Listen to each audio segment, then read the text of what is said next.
Amém. Com profunda riqueza, declara isso. Com profundas riquezas,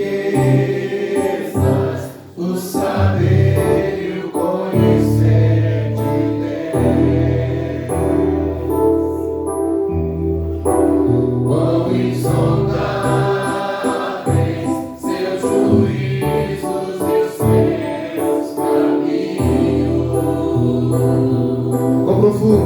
Quão profundas riquezas, o saber e o conhecer. Com toda a vida, Deus Todo-Poderoso. Quão insondáveis seus juízos e seus caminhos. A Ele a glória, cante com toda a tua alma. A Ele a glória.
Nós entendemos o seguinte, que todo momento não é pelo fato da Copa do Mundo, não é pelo fato de você torcer por um clube ou por você ter ou não ter, mas em todo momento a minha vida, a sua vida seja restabelecida em Deus.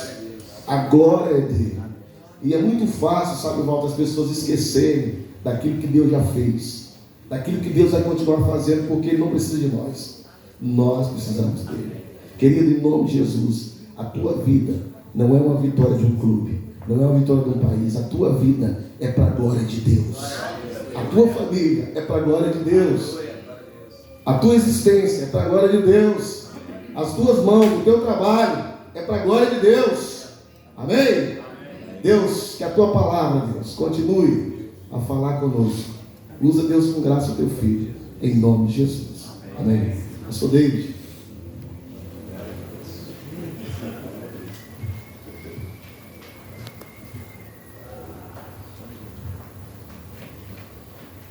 Bom dia, meus queridos. Que privilégio poder estar com vocês nesta manhã para compartilhar um pouco mais uma porção do nosso Deus. Como o Magela bem colocou, eu e você precisamos ter sempre esse entendimento de que a nossa vida precisa ser para glorificar o Senhor.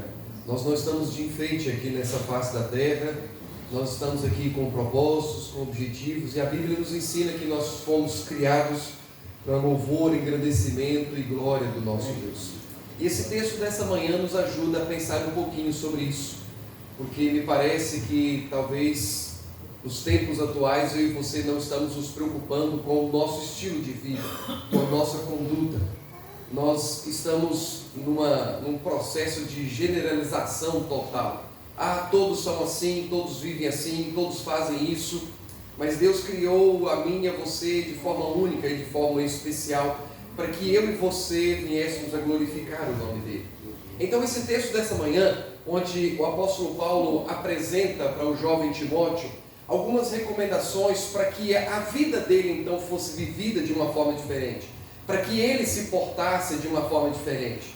Paulo traz a Timóteo alguns princípios, alguns caminhos, alguns direcionamentos para Timóteo, dizendo: olha, é assim que você tem que se portar, é assim que você precisa viver, é isso que você precisa trazer para a sua vida, para que você, na sua conduta, no seu estilo de vida, nos anos que Deus lhe conceder sobre essa face da terra, você possa ter uma vida que em tudo venha glorificar o nome do Senhor. Uma vida que quando chegar ao seu limite, possa se olhar e dizer: foi digno de ser vivido, foi digno de desfrutar os dias que Deus concedeu sobre essa face da terra. 1 Timóteo, capítulo 6, a partir do versículo 11, nós vamos encontrar estes conselhos de Paulo para Timóteo. Ele escreve essa carta para exatamente, como eu disse, passar esses princípios para Timóteo. Haviam coisas acontecendo lá naquela época que acontecem hoje. Qualquer semelhança é mera coincidência. O povo estava vivendo uma imoralidade total. O povo estava vivendo um apego desenfreado ao dinheiro. O povo estava negligenciando os princípios e valores familiares. O povo estava vivendo um egocentrismo muito grande. O povo estava vivendo uma frieza espiritual ou uma religiosidade. E tudo isso estava afetando a comunidade onde Timóteo estava vivendo. E então Paulo escreve para Timóteo dizendo: olha, é assim que você precisa tratar essas coisas. É esse o caminho que você precisa pegar para lidar com isso. E aí então, depois de dar essas orientações para Timóteo, de como proceder com essas pessoas que estavam tendo este comportamento, Paulo dá uma paradinha e ele olha para Timóteo e diz: agora eu preciso falar com você, Timóteo. Você que está neste mundo onde infelizmente as coisas estão caminhando desse jeito, onde se olha para os que estão ao redor e é esse o estilo de vida que eles estão tendo. Eu quero agora direcionar para você, eu quero agora dar algumas orientações para você, eu quero agora dar alguns conselhos para você de como você deve se portar, para que você viva uma vida que vale a pena ser vivida, para que você em tudo venha honrar e glorificar o nome do Senhor, para que quando você partir desta face da terra, possam dizer: que pena que foi. E então ele dá alguns conselhos dizendo assim: você porém, homem de Deus, a partir do versículo 11 do capítulo 6, você porém, homem de Deus, fuja de tudo isso e busque a justiça, a piedade, a fé, o amor, a perseverança e a mansidão. Combata o bom combate da fé. Tome posse da vida eterna, para a qual você foi chamado e fez boa confissão na presença de muitas testemunhas, diante de Deus que é tudo da vida, e de Cristo Jesus, que diante de Pôncio Pilatos fez a boa confissão. Eu lhe recomendo: guarde este mandamento imaculado e irrepreensível, até a manifestação do nosso Senhor Jesus Cristo, a qual Deus fará se cumprir no seu devido tempo. Ele é o bendito e único, soberano, Rei dos reis e Senhor dos senhores, o único que é imortal e habita em lugar inacessível, a quem ninguém viu nem pode ver. A Ele seja honra, poder para sempre. Amém. Como eu disse, Paulo está parando agora de dar ensinamentos para a prática de Timóteo, e ele dá uma olhadinha para o coração de Timóteo, e ele traz orientações válidas para mim e para você, que queremos, como nós estamos falando aqui, viver uma vida que em tudo dignifique ao Senhor, viver uma vida que vale a pena ser vivida sobre essa face da terra, ser homens e mulheres de caráter, de palavra, de idoneidade, de compromisso, de responsabilidade. E aí, então Paulo olha para Timóteo e ele diz: quero falar para você. Mas é interessante porque ele não usa o simples nome de Timóteo. Ele começa essa conversa olhando para Timóteo e dizendo assim: quanto a você, homem de Deus. Porque a ideia do apóstolo Paulo aqui é exatamente essa: Timóteo, de uma vez por todas, ponha na sua cabeça que você não é como todo mundo. De uma vez por todas, ponha na sua cabeça que você não caminha como todo mundo, que você não é obrigado a fazer como todo mundo faz, que você não é obrigado a ir para onde todo mundo vai, que você não precisa se portar como todos se portam. Quanto a você, homem de Deus. E a ideia do apóstolo Paulo é exatamente fazer essa distinção. Você não é como os outros, você não vive sobre o mesmo jugo que os outros. Você tem a sua própria capacidade mental, você tem os seus princípios, você tem os seus valores, você tem o seu código de ética, você tem capacidade de raciocínio. Você não é como os outros, você é diferenciado, porque Deus não cria em massa, Deus cria seres únicos, com identidade únicas. Então, quanto a você, homem de Deus, é para você, Timóteo. É para você que entende que é um ser único sobre essa face da terra, que tem seus princípios, que tem seus valores, que tem os seus sonhos, que tem seus ideais, que tem os seus objetivos. É para você que eu quero falar. E isso alcança a mim e a você. Porque às vezes, pelo menos eu vim de um berço, onde desde berço a minha mãe vivia com essa frase: você não é todo mundo. A grande questão é que parece que o tempo passa e a gente não assimila isso para nós. E nós vamos aí como um rebanho, nós vamos no meio da massa, nós somos mais um no meio da multidão. E às vezes nós nos complicamos exatamente por causa disso. Porque como diz a canção, nós entramos nessa de deixa a vida me levar, a vida leva eu. E às vezes nós nos complicamos por causa disso. Então Paulo já começa com uma exortação a Timóteo dizendo: acorda para a vida, meu querido. Isso que foi falado para você é verdade. Você não é todo mundo, você não é como todo mundo, você é um homem de Deus. Você é uma pessoa diferenciada, você é único, você é exclusivo, você é distinto. E com isso, você precisa se portar de uma forma diferente. E então é como se Paulo passasse a dizer para Timóteo: você quer viver uma vida que vale a pena? Você quer sequenciar os seus dias de forma distinta sobre a face da terra? Você quer que as pessoas olhem para você e digam: por que você se porta assim? Por que você faz isso? Por que você tem essa conduta? Por que dos seus princípios? Por que dos seus valores? Quer viver uma vida que vale a pena ser vivida? Timóteo então recebe algumas orientações do apóstolo Paulo. E a primeira orientação que ele dá nesse texto para Timóteo é que ele precisa fugir de algumas coisas. Quanto a você, homem de Deus, pessoa única, distinta, diferenciada, separada, primeira coisa, você precisa, Timóteo, fugir de algumas coisas. É como se Paulo estivesse dizendo: nesse mundo caótico, nesse mundo louco, nesse mundo que caminha como eu e você conhecemos, tem coisas que não são para mim e para você. Tem coisas que nós não precisamos engolir. Tem coisas que não devem entrar dentro da nossa casa. Tem coisas que não devem passar na minha mente, na sua mente. Tem coisas que não podem ocupar o meu coração e o seu coração. O grande problema, meu querido, é que a Bíblia, ela é muito clara. E ela ensina para mim e para você que eu e você temos que resistir ao diabo e ele vai fugir de nós.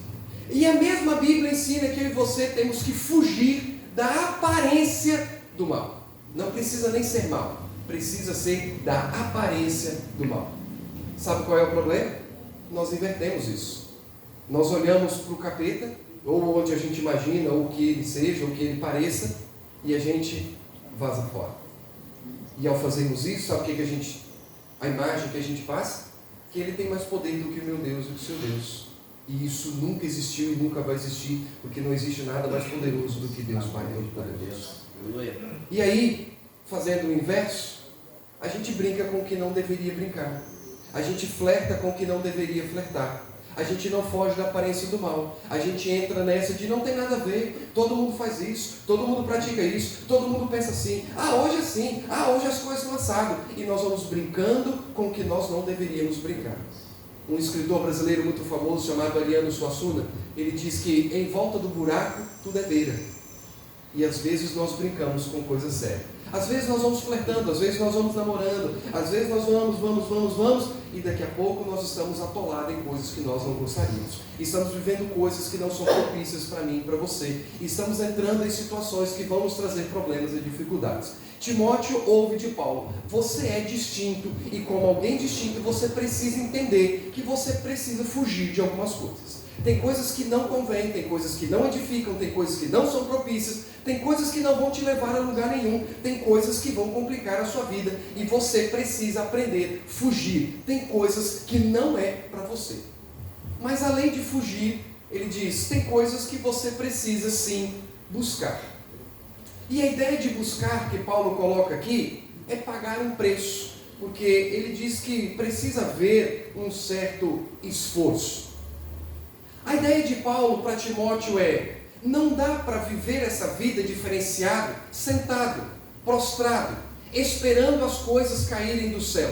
Viver em uma terceirização espiritual, como se Deus fosse o nosso satisfador de desejos, a oração fosse, uma varinha mágica, e nós queremos que as coisas aconteçam Enfim, porque somos crianças mimadas, porque somos pirracentos e porque achamos que dá para terceirizar tudo, não fazer nada e vivemos nesse conto de fadas eternamente. Paulo diz para Timóteo: não dá. Você precisa levantar, você precisa se mover, você precisa correr atrás, você precisa buscar. A sua família está um caos. Que bom que você tem amigos, que bom que você tem terapeuta, que bom que você tem igreja, que bom que você tem pastor. Mas quem tem que tomar vergonha na cara e resolver os seus problemas familiares é você e eu.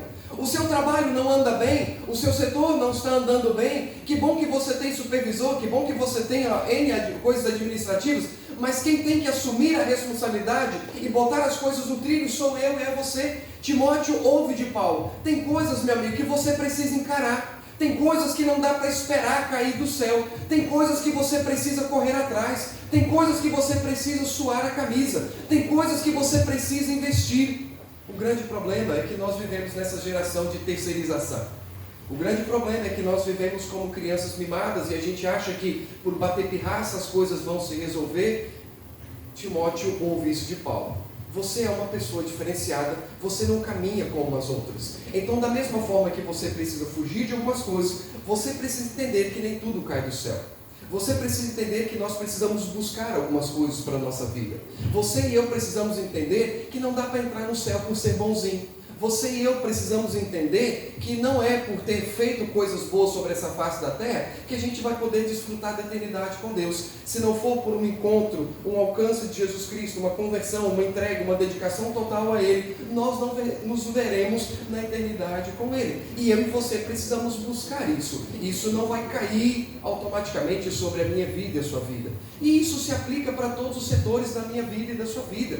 Se nós queremos uma família melhor, que bom que temos programas A ou B, que bom que temos família, que bom, que bom. Mas se nós queremos um lar estruturado, sou eu e você que temos que correr atrás disso. O grande problema, como eu já disse para vocês algumas vezes, nós achamos que o problema é sempre do outro. E o outro tem que melhorar para que então as coisas se acertem. Não, quem tem que melhorar sou eu e você. Quem tem que correr atrás de acertar as coisas sou eu e você. Quem tem que fazer diferente sou eu e você. Quem tem que se levantar sou eu e você. Quem tem que correr atrás sou eu e você. É isso que o apóstolo Paulo está dizendo para Timóteo. Você precisa buscar algumas coisas para a sua vida, porque senão o mundo vai te engolir. Porque senão as coisas vão passar por cima mesmo. Porque senão as ideologias que são ensinadas lá fora, os princípios e valores que são passados lá fora, a nojerada que é projetada na mídia e que nós temos acesso, isso vai adentrar totalmente as nossas casas e vai nos engolir totalmente. Então, meu amigo, você tem que buscar, você tem que se levantar, você tem que tomar postura, você tem que tomar uma posição na sua vida, você tem que assumir compromisso, você tem que ter responsabilidade, você precisa buscar algumas coisas. Aprendamos a fugir, mas também aprendamos a buscar, para que eu e você vivamos uma vida que em tudo venha honrar e glorificar o nome de Deus. Mas o apóstolo Paulo também diz que além de fugir, além de buscar, o Timóteo precisava lutar por algumas coisas. E aqui é interessante essa parte, porque o apóstolo Paulo faz questão de identificar dizendo: combata o bom combate. O que o apóstolo Paulo está dizendo é que eu e você, muitas das vezes, jogamos energia fora com coisas que não valem a pena. Perdemos tempo, esquentamos cabeça, perdemos noite de sono com coisas que não são proveitosas e benéficas para mim e para você. Corremos atrás de coisas que não vão nos levar a lugar nenhum. Ou nos esforçamos, ou entramos em brigas, em batalhas que não nos trarão nenhum benefício. O apóstolo Paulo diz: você precisa lutar, sim, mas você precisa aprender a identificar pelo que você está lutando. Porque tem coisas que não vale a pena correr atrás. Tem coisas que não vale a pena perder uma noite de sono. Tem coisas que não vale a pena perder um relacionamento de amizade, ou de familiar, ou qualquer outra coisa que seja. Então, o apóstolo Paulo está dizendo: sim, além de você buscar algumas coisas com intensidade, você precisa aprender a identificar o que vale a pena correr atrás e o que não vale a pena correr atrás. O que vale a pena suar a camisa e o que não vale a pena suar a camisa. Porque eu e você bem sabemos disso. Quantas vezes a gente arruma confusão por causa de bobeira? Quantas vezes o lar está lá um caos por causa de bobeira, por causa de coisas simples? Quantas vezes eu e você estamos aí dando murro na ponta de faca, Se nós, ao invés de pararmos e resolvermos de forma tranquila, passiva, tudo já teria se acertado, tudo já teria resolvido. Mas não, nós parece-me que temos um prazer de perdermos energia com coisas desnecessárias. Parece-me que gostamos de carregar.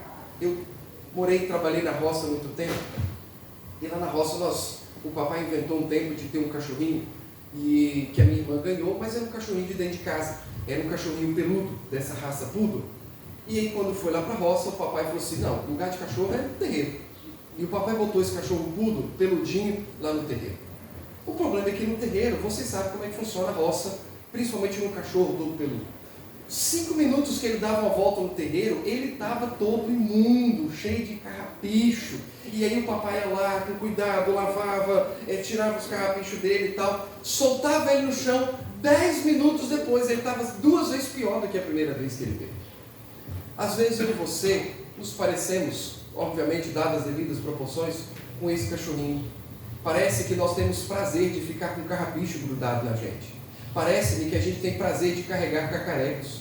Parece-me que a gente tem prazer, é gostoso, é saboroso, está meio de cara virada com alguém, está meio atravessado com alguém. Parece-me que nós não conseguimos caminhar leve. Parece-me que nós gostamos e queremos ter sempre um rancorzinho, sempre uma mágoa. Parece-me que nós gostamos de problema. Parece-me que nós gostamos de briga. Parece-me que nós gostamos de perder força com bobeira. Parece-me que nós gostamos de jogar tempo fora com coisas que não serão benéficas para mim e para você. O apóstolo Paulo está dizendo, você precisa sim buscar algumas coisas com intensidade, você precisa lutar, mas você e eu precisamos aprender a identificar o que vale a pena correr atrás e o que não vale a pena. O que vale a pena ter dentro de mim e não ter dentro de mim. O que vale a pena guardar na mente e o que não vale a pena guardar. E é essa a última orientação dele para Timóteo. Você precisa, além de fugir, além de buscar algumas coisas, além de aprender o que vale a pena lutar e o que não vale a pena lutar, você precisa aprender a guardar algumas coisas.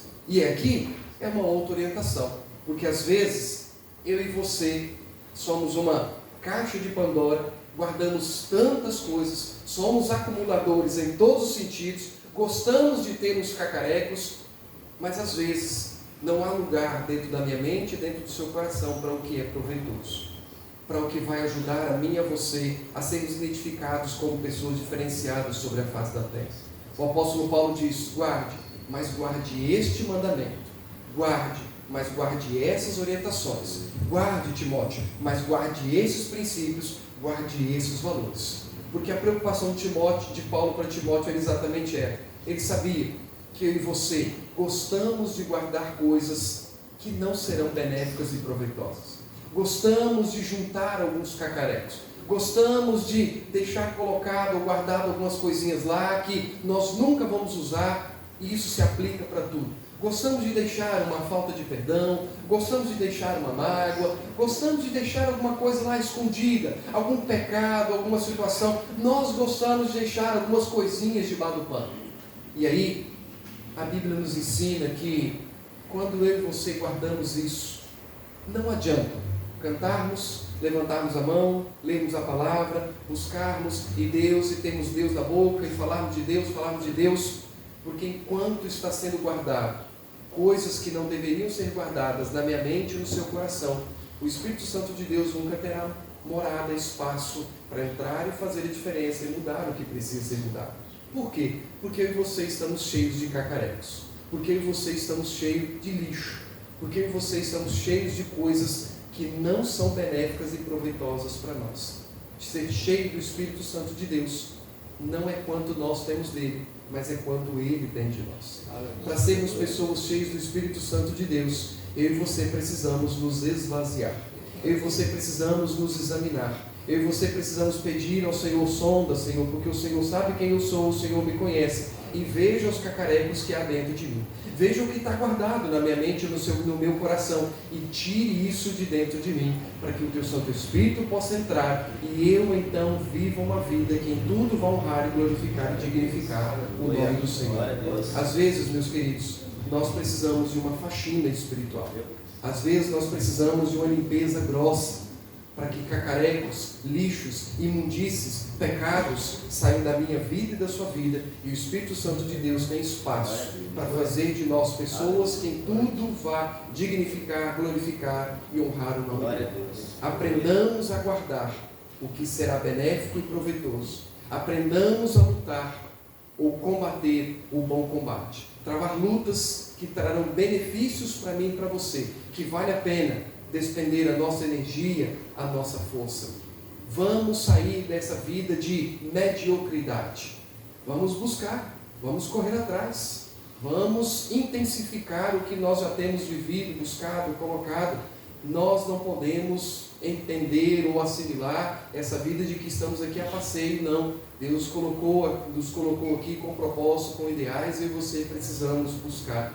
E acima de tudo, entendamos que precisamos fugir de algumas coisas. Tem coisas que não são para mim e para você, enquanto homem, enquanto mulher, enquanto esposa, enquanto filho, enquanto funcionário, enquanto ser humano sobre essa face da terra.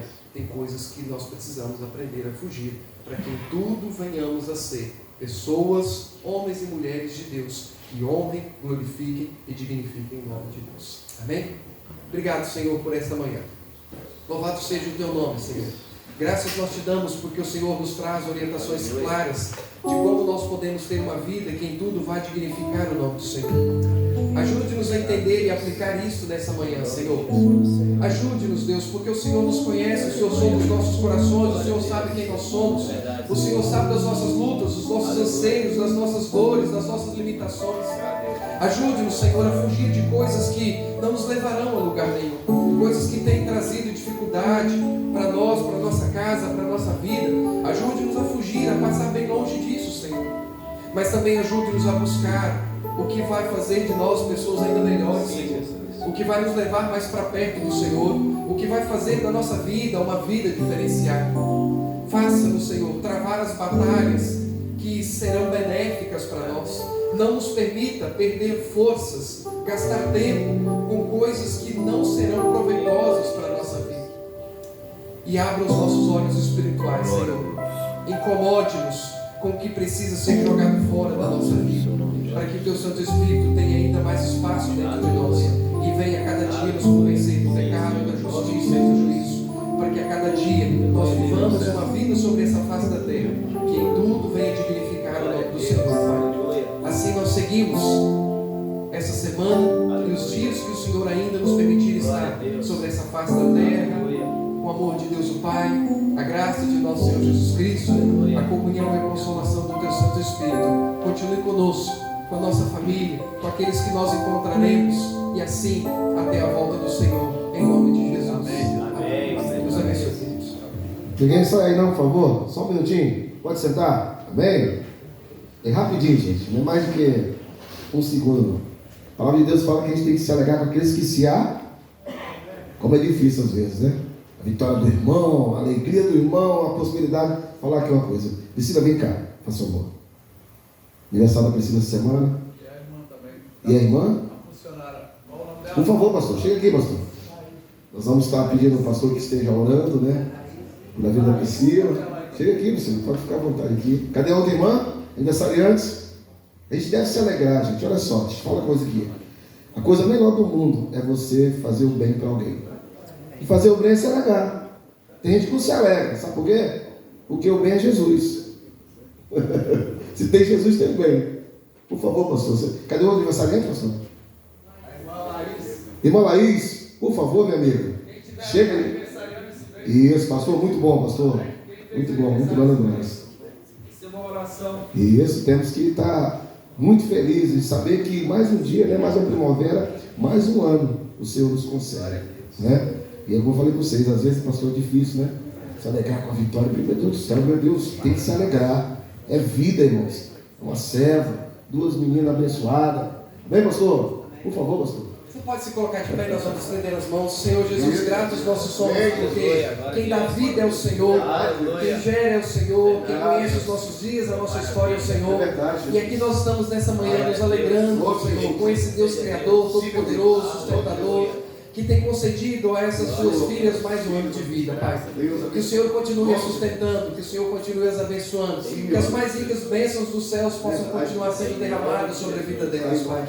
Que haja prosperidade em sua vida física, emocional e espiritual. Que o seu lar continue sendo um lar diferenciado, abençoador. E que a sua saída e as suas entradas, Pai, possam estar sempre sendo guardadas pelo Senhor. Elas estão e sempre estarão em tuas mãos, e nós te louvamos por isso, em nome de Jesus. Amém. Parabéns pra você, vamos lá? Muitas felicidades, muitos anos de vida, com Deus ao seu lado, um novo povo, que a vida lhe seja um eterno sorrir. Deus abençoe sua vida, meu irmão. Quem diz amém, abraça alguém aí, ó. Vamos lá!